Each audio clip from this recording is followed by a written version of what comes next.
आज हम पढ़ेंगे द सेक्रीफाइस की स्टोरी है। स्टोरी का नाम क्या है? The sacrifice. आप बीच बीच में स्टोरी पढ़ते रहिए, स्टोरी पढ़ने में मजा आता है। और स्टोरी पढ़ना बच्चों को बहुत सारे शब्दों से परिचय करता है। बहुत सारे शब्द से आप परिचय होंगे, बहुत सारे वर्ड मीनिंग उसके जानेंगे। तब आपकी अंग्रेजी पढ़ने की और हिंदी पढ़ने की जिस किसी भी चीज को भी आप पढ़ें, आप खूब पढ़ें। गर्मियों की छुट्टी का खूब मजा लीजिए। अगले सप्ताह से आप लोग के स्कूल खुलने वाली है, तो आप पढ़िए और मजे लीजिए। स्टोरी का नाम क्या है? The sacrifice. सेक्रीफाइस का मतलब होता है बलिदान, और सेक्रीफाइस का मतलब क्या होता है? बलिदान। बलिदान जैसे कि हमारी जो आर्मी होती है, हमारी जो देश की रक्षा करने वाले सैनिक होते हैं, वो बॉर्डर पे आतंकवादियों से लड़ते हैं, या फिर आतंकवादियों से लड़ते हुए कभी कभी उन्हें अपनी जान भी देनी पड़ती है, तो उन्हें बोला जाता है कि बलिदान। तो आज हम पढ़ते हैं कि इस स्टोरी में किसकी बलिदान है, किसकी सेक्रीफाइस है। ठीक है। Once there was a very severe snowfall and the temperature decreases tenfold। क्या बोल रहा है कि एक बार की बात है। वंस वंस मतलब एक बार की बात है। There was a very severe. क्या बोल रहा है कि there was a very severe snowfall. Snowfall मतलब क्या होता है? जब स्नो गिरता है, स्नोफॉल होता है।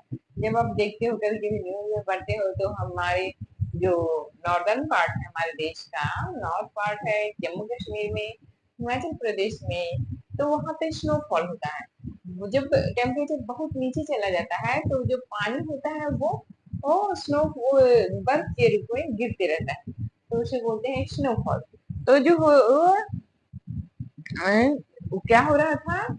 एक बार की बात है। स्नोफॉल सीवियर, सीवियर मतलब बहुत गंभीर, बहुत अधिक स्नोफॉल हो रहा था। Once there was a very severe snowfall. एक बार बहुत अधिक सीवियर स्नोफॉल हो रहा था।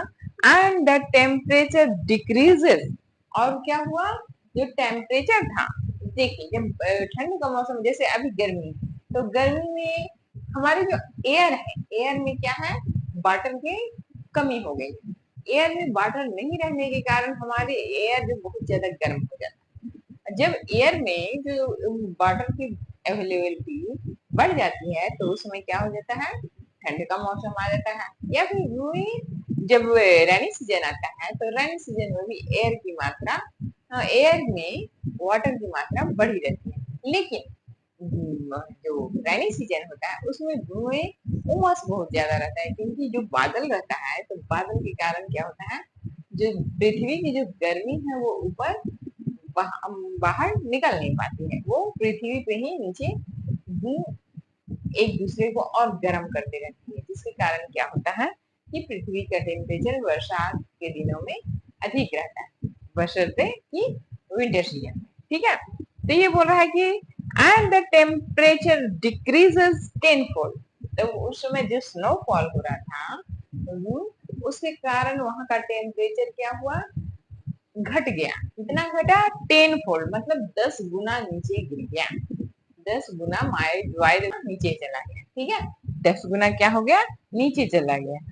And the animals were worried due to this. क्या बोल रहा है कि ऑल द एनिमल्स, जो वहां के, एक जंगल की कहानी है, तो जंगल में जितने भी जानवर थे वो क्या हो गए? All the animals were worried, वो चिंतित हो गए। सारे जानवर क्या हो गए? चिंतित हो गए। ड्यू टू दिस, इस कारण बहुत सभी जानवर चिंतित हो गए कि अरे अब कैसे रहा जाएगा, अब कैसे करेंगे, अब कैसे करेंगे। ठीक है। It was getting difficulty for the larger animal to walk. बोल रहा है कि इट वॉज गेटिंग, यह गया, यह हुआ, गेटिंग मतलब प्राप्त हुआ, डिफिकल्टी, वो जानवर लोग को इससे बहुत ज्यादा डिफिकल्टी होने लगी। क्या होने लगी? बहुत ज्यादा समस्या आने लगी। Difficulty for the larger animal, जो बड़े बड़े जानवर थे उन्हें इसमें बहुत परेशानी होने लगी। जैसे बड़े जानवर क्या होते हैं? बड़े एनिमल्स क्या होते हैं? Lion, tiger, elephant, bear, deer, जो ये सब बड़े जानवर है। ठीक है। ना। और अगर इसमें भी अगर अलग अलग करें तो जो एलिफेंट है, जिराफ है, वो सबसे बड़े बड़े बड़े हो जाते हैं, और ये मीडियम साइज के हो जाते हैं, जैसे लायन हुआ तो बियर हुआ, ठीक है।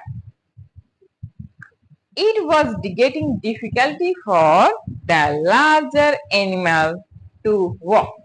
जो बड़े बड़े जानवर थे उनको चलने में दिक्कत आने लगी। क्या होने लगी? चलने में दिक्कत आने लगा। वो स्नोफॉल में और बर्फ पे चलते थे, पहले कभी उन्होंने चला नहीं था, तो स्नोफॉल में इतने बर्फ आ गए कि वो बर्फ पे चलते थे, तो उनको चला नहीं जाता था।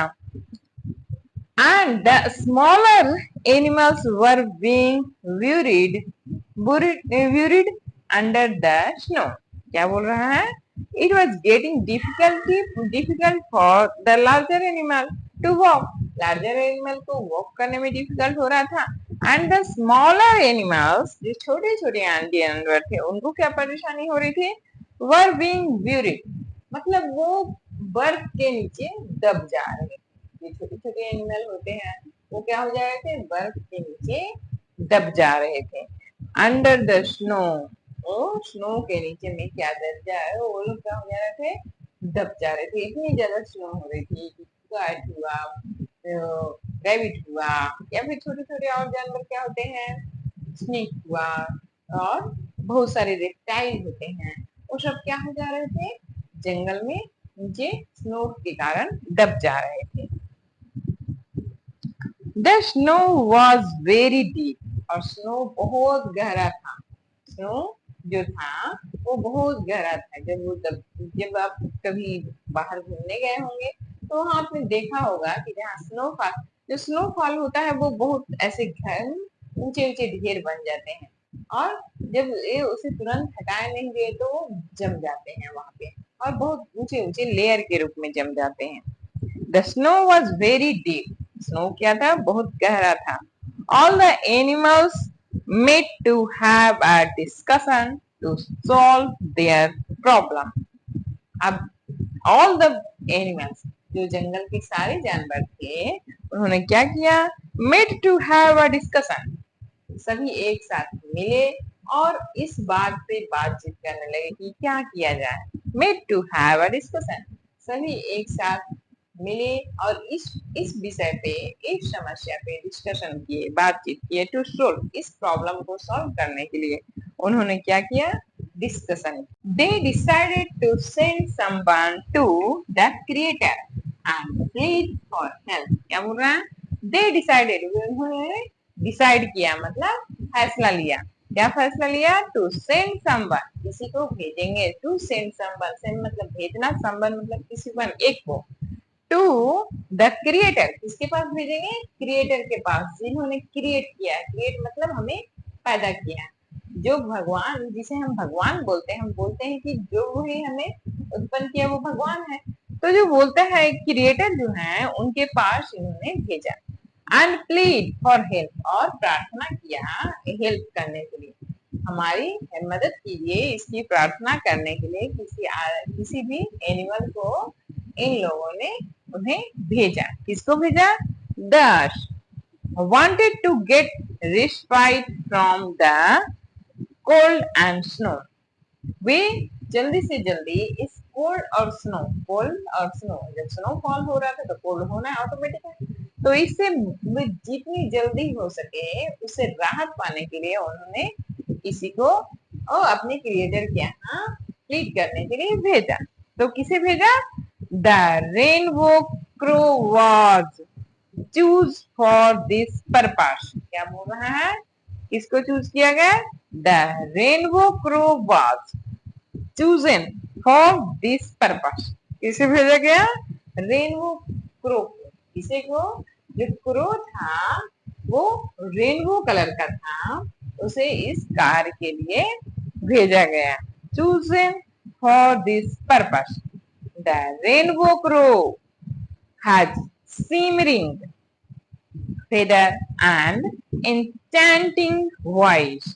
क्या बोल रहा है कि जब रेनबो क्रो इस बात को सुना कि अरे मुझे इस कार्य के लिए चूज किया जा रहा है, तो बहुत ही खुश हुई और वो अपने पंख को हिलाने लगी और वो बहुत ही खुश हुई कि अरे मैं सबसे स्पेशल हूँ, इसलिए मुझे भेजा जा रहा है।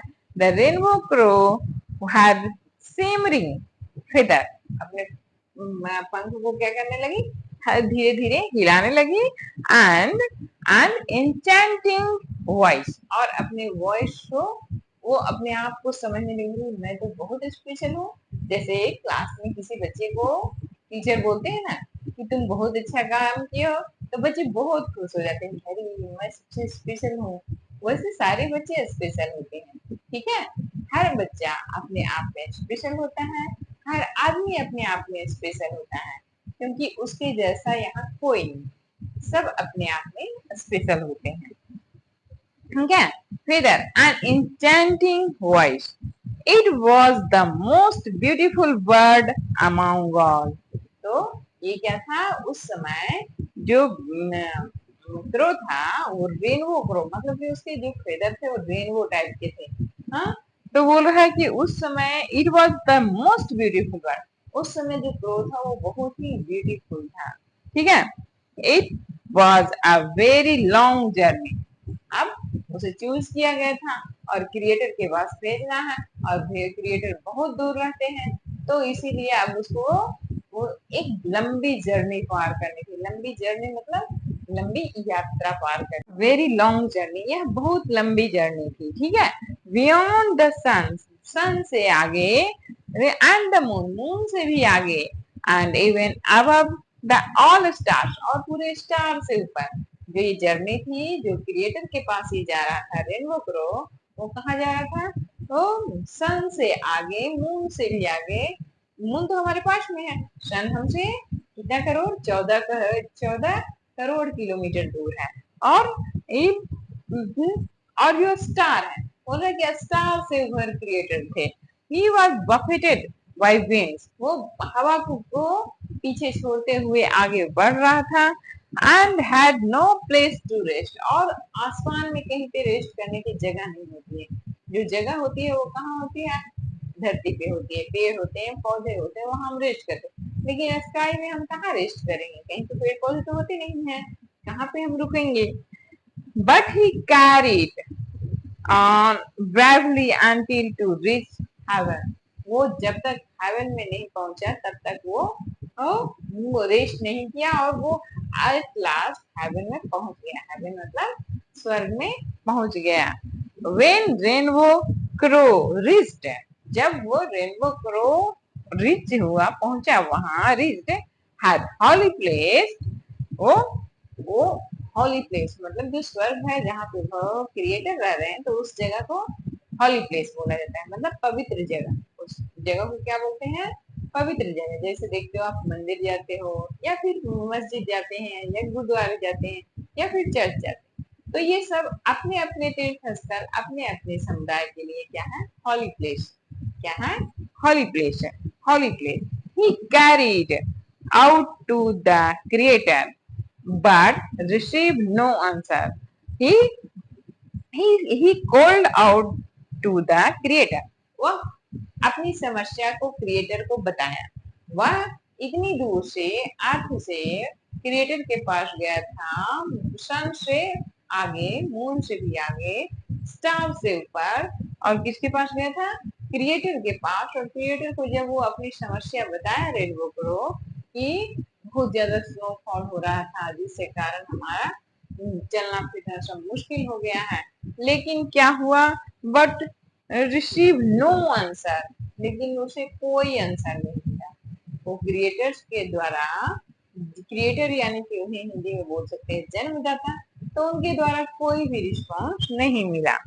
सो rainbow crow began to sing his most beautiful song, बोला तब, अब उसे कोई रिप्लाई नहीं मिला, वो इतनी दूर तय के रास्ता तय करके आया था, तो वो कैसे काम करता है, वो अपने जो सहयोगी थे, जो एनिमल्स थे, उनके उनका उनको रिप्रेजेंटेटिव बन के आया था। अब वो उसे कोई भी समाधान नहीं निकलता, तो फिर वो कैसे वहां पे जाता, तो वो अपना दूसरा प्रयोग किया, सो रेनबो क्रो, तो उसने क्या किया, वो रेनबो क्रो था, वो अपनी ब्यूटीफुल वॉइस से क्या किया, एक अपना ब्यूटीफुल सॉन्ग सुनाने लगा। बिगन मतलब शुरू किया, टू सिंग गाना शुरू किया, द मोस्ट ब्यूटीफुल सॉन्ग, एक बहुत ही सुंदर सॉन्ग वो गाना शुरू किया। किसके सामने, क्रिएटर के सामने। क्यों, ताकि क्रिएटर उससे खुश हो जाए और उसको क्या करे, उसे जो स्नोफॉल बहुत अधिक हो रहा था उससे समस्या का निजात मिल सके। ठीक है, इसको आप स्टोरी को पढ़िए, स्टोरी पढ़िए और समझिए। ठीक है, आप सभी स्टोरी पढ़िए, समझिए, क्योंकि स्टोरी आपको आगे बढ़ने में मदद मिलेगी, आपको मीनिंग समझने में मिलेगी, आपको मजा आएगा। पढ़ने का जब मजा आएगा तभी आप सीख सकते हैं।